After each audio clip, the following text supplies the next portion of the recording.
Everyone, welcome to my channel. तो आज के इस वीडियो में हम बाकी बचा हुआ पार्ट कवर करेंगे। पिछले वीडियो में मैंने बायोटेक्नोलॉजी एंड इट्स एप्लीकेशन का पीवाईक्यूज दिया था प्लस बीटी कॉटन वाला पार्ट दिया था। आज हम पढ़ेंगे जीन थेरेपी और मॉलिक्यूलर डायग्नोसिस और ट्रांसजेनिक एनिमल्स वाले। ठीक है, तो ये मैंने एनसीईआरटी के लाइन से मैं ये क्वेश्चन लाई हूँ, तो एटलीस्ट एक बार देख के जाना कि ताकि आपको लाइन याद रह सके एनसीईआरटी की। ठीक है, तो चलो शुरू करते हैं। तो पहला क्वेश्चन है, gene therapy is mainly use to. तो जीन थेरेपी हम किस लिए करते हैं? जो हमारा डिफेक्टिव जीन है उसको रिप्लेस करते हैं by correct set of gene. ठीक है, तो correct genetic defect. Next question है, ईडीए स्टैंड फॉर। ईडीए का क्या फुल फॉर्म होता है? ईडीए का फुल फॉर्म होता है एडिनोसाइन डीअमाइनेज। नेक्स्ट क्वेश्चन है, the first clinical gene therapy was performed on a girl suffering from. तो वो किससे सफ़र कर रही थी? एडीए डेफिशिएंसी से। तो देखो मैं इसकी कहानी बताती हूँ कि 1990 में जो फर्स्ट जीन थेरेपी थी वो दी गई थी एक 4 साल की गर्ल चाइल्ड को, जो कि सफ़र कर रही थी स्किड से। स्किड का मतलब है severe combined immunodeficiency disorder. इस सिचुएशन में जो ईडीए जीन है ना वो डिफेक्टिव हो जाता है। अब जो ईडीए जीन है वो प्रोड्यूस करता है एक एंजाइम जिसका नाम है एडिनोसाइन डीअमाइनेज एंजाइम। तो ये जो एंजाइम है ना ये लिम्फोसाइट के प्रोलिफरेशन में हेल्प करता है। और हम लोगों ने तो पढ़ा होगा ह्यूमन हेल्थ एंड डिजीजेज में कि जो लिम्फोसाइट है वो क्या करता है? इम्यूनिटी में हेल्प करता है। तो ये ओवरऑल आपकी इम्यूनिटी पे इम्पैक्ट डालती है। तो नेक्स्ट क्वेश्चन है, the first clinical gene therapy was given in. तभी मैंने बताया कि वो दिया गया था 1990 में। नेक्स्ट क्वेश्चन है, which of the following can treat EDA deficiency temporarily. तो जो हमारा ईडीए डेफिशिएंसी है जिसमें enzyme replacement therapy, bone marrow transplantation, gene therapy, ये सभी के सभी हमारे टेम्पररी मेथड हैं। ठीक है, नेक्स्ट क्वेश्चन है, ADA deficiency is caused due to. तो ये एनसीईआरटी में लाइन दिया है क्लियरली कि ये डिलीटेशन हो जाता है ईडीए जीन का। नेक्स्ट क्वेश्चन है, EDA gene mainly affects the. तो अभी मैंने बताया कि ये किस में इम्पैक्ट डालती है? आपके इम्यून सिस्टम पे। ठीक है, नेक्स्ट क्वेश्चन है, functional ADA c DNA is introduce into lymphocyte using. तो हम किसका यूज करते हैं? रेट्रोवायरल वेक्टर का यूज करते हैं। नेक्स्ट क्वेश्चन है, periodic infusion of genetically engineered lymphocyte is needed because जो सेल्स होते हैं ना वो इमॉर्टल नहीं होते। Cells are not immortal. Next question है, permanent cure of ADA deficiency may be possible if the gene is introduced into. हम लोग जीन को अगर embryonic cell at early stages में डाले तो ये परमानेंट मेथड बन सकता है। देखो, जो तुम्हारा एंजाइम रिप्लेसमेंट थेरेपी है या फिर बोन मैरो ट्रांसप्लांटेशन है या फिर इवन जीन थेरेपी भी, ये परमानेंट सोल्यूशन नहीं है। बट अगर हम जीन थेरेपी को अर्ली एम्ब्रॉनिक स्टेज में मतलब परफॉर्म करें तो ये परमानेंट सोल्यूशन बन सकता है, बिकॉज उस स्टेज में टोटीपोटेंट स्टेम सेल्स प्रेजेंट होते हैं। ठीक है, जिनके पास टोटल पोटेंशियल होता है कि किसी भी सेल को बनाने का। ठीक है, नेक्स्ट क्वेश्चन है मॉलिक्यूलर डायग्नोसिस का। तो पहला क्वेश्चन है, एलाइजा इज बेस्ड ऑन। तो जो हमारा एंजाइम लिंक्ड इम्यूनोसॉर्बेंट ऐसे है, ये किस में बेस्ड होता है? एंटीजन एंटीबॉडी इंटरैक्शन पे ये बेस्ड होता है। मेनली ये एड्स के डिटेक्शन में हेल्प करता है।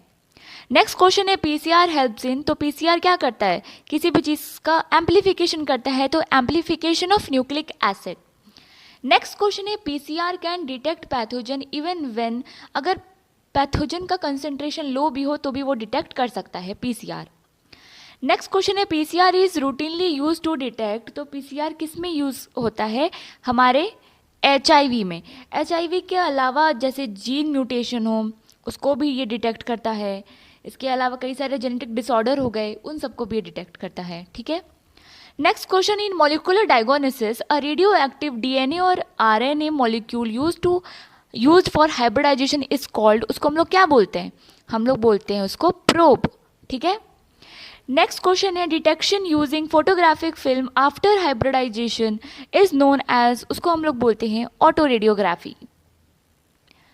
नेक्स्ट क्वेश्चन है, the probe use in hybridization is. वो क्या होता है? जो हमारा प्रोब होता है वो सिंगल स्टैंडर्ड आरएनए या फिर डीएनए होता है। तो देखो, ये जो ऑटो रेडियोग्राफी का कॉन्सेप्ट है इसमें हम लोग क्या करते हैं कि अगर कोई जीन म्यूटेशन है, ठीक है, तो उसको हम लोग आइडेंटिफाई कर सकते हैं। तो इस टेक्निक में, ऑटो रेडियोग्राफी टेक्निक में, हम लोग प्रोब यूज़ करते हैं जो कि सिंगल स्टैंडर्ड आरएनए या फिर डीएनए होता है। ठीक, जो कि रेडियो लेबल्ड होता है, and it's allowed to form complementary binding to the DNA which is suspected to be mutated. जैसे फॉर एग्जाम्पल कोई जीन हमको लग रहा है कि म्यूटेटेड है, ठीक है, तो हम लोग क्या करेंगे, एक प्रोब डिज़ाइन करेंगे जो कि अलाउ करेगा कॉम्प्लीमेंट्री बाइंडिंग, ठीक है। तो अगर जीन म्यूटेशन होगा तो कोई बाइंडिंग नहीं होगा, it does not appear on photographic films. जैसे मतलब अगर प्रोब बाइंड कर गया डीएनए पे और अगर हम एक्सरे पास करवाएंगे ड्यूरिंग रेडियोग्राफी, तो अगर वो फोटोग्राफिक फिल्म पे अपीयर आ गया, प्रोब अगर फोटोग्राफिक फिल्म पे अपीयर आ गया, देन इसका मतलब है कि तुम्हारा जीन म्यूटेशन नहीं है। बट अगर वो फोटोग्राफिक फिल्म पे नहीं आया, इसका मतलब जीन म्यूटेशन है वहाँ पे। नेक्स्ट क्वेश्चन है ट्रांसजेनिक एनिमल पे कि transgenic animal used as a model for human diseases helps in, किसमें हम हेल्प करते हैं, investigation of new treatment. So the right answer is option B.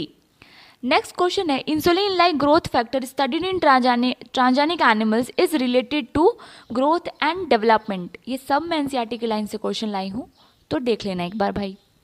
Next question है transgenic animal are mainly produce to study gene regulation and diseases, ठीक है। So the right answer is option B. Next question है which animal constitute more than 95% of all existing transgenic animal, तो वो है हमारा mice, ठीक है, mouse. Next question है introduction of genes from other species into animal is done to, तो इसका जो राइट आंसर है वो है alter formation of specific factors, ठीक है, ये एनसीईआरटी का लाइन है। नेक्स्ट क्वेश्चन है study of transgenic animal provide information about, तो ये हमारा है biological role of genes and factor. Next question है Rosie produce human protein enriched milk at the rate of, तो ये है 2.4 ग्राम पर लीटर, ठीक है। रोजी थी हमारी ट्रांसजेनिक काउ, ठीक है। तो जो रोजी थी the first transgenic cow produce milk containing, तो इसके मिल्क में था हमारा ह्यूमन अल्फा लैक्ट एल्ब्यूमिन, ठीक है। The milk produce by Rosie was, तो ये न्यूट्रिशनली मोर बैलेंस्ड था बेबीज के लिए, ठीक है। So the right answer is option C. Next question है biological products produce through transgenic animals are generally, तो वो था मतलब एक्सपेंसिव था to make by conventional methods.